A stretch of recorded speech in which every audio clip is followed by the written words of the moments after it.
We are the O'Brien family. We have 3 girls and our son, Lemuel, who has CHD. Lemuel was born on May 10th, and in the hospital, the pediatrician came by and told us that she had heard a heart murmur, and we really didn't think much of it. I have a heart murmur. Our oldest has a heart murmur, benign, no issues. Kind of told us to follow up with our pediatrician.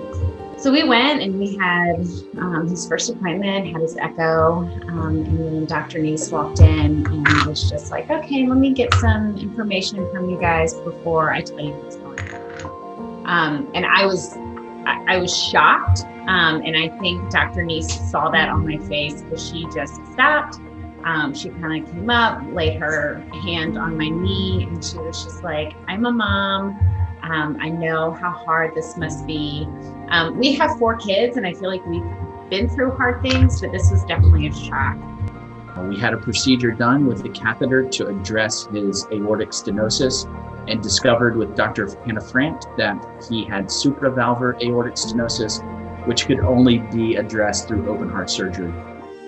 In the PACU prior to the procedure, Dr. Goswami came in as the attending anesthesiologist, and it came to the point where they had to take him, and we couldn't fight anymore. And so the way Dr. Goswami took our son from us in his own arms, afterwards I just told Jeremy, I was like, he's a dad. Like there was nothing just medical about it. There was compassion and empathy and love and care. And so it sounds really silly, but when your child's going to have open heart surgery, you want to know that he's carried well. You want to know that he's placed well. You want to know that he's warm. You want to know that he's cared for. And so after the procedure, because of some of the rules of the pandemic, only one parent could go to the ICU bed.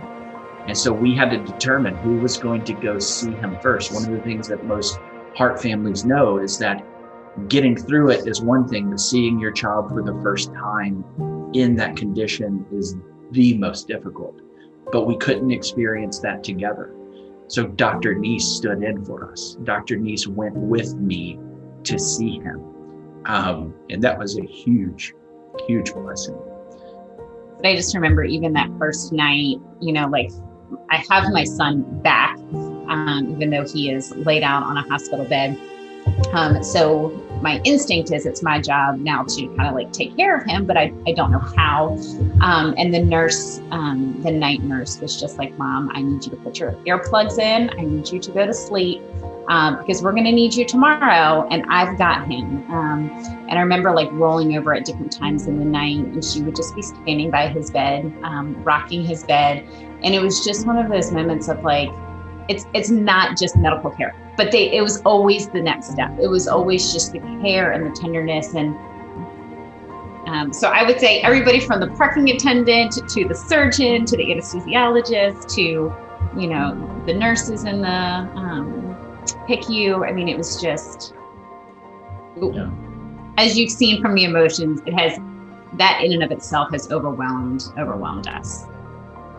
I just think if we had a chance just to speak to families that were thinking about it or trying to make a decision, maybe there's just a way for us to communicate that it's more than just a brand or a name or a hospital building.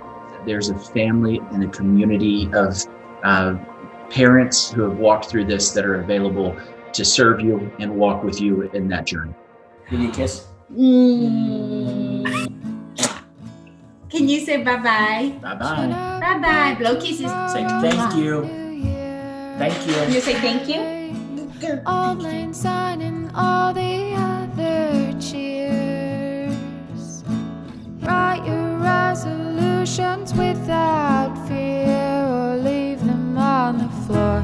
Go and open a new door.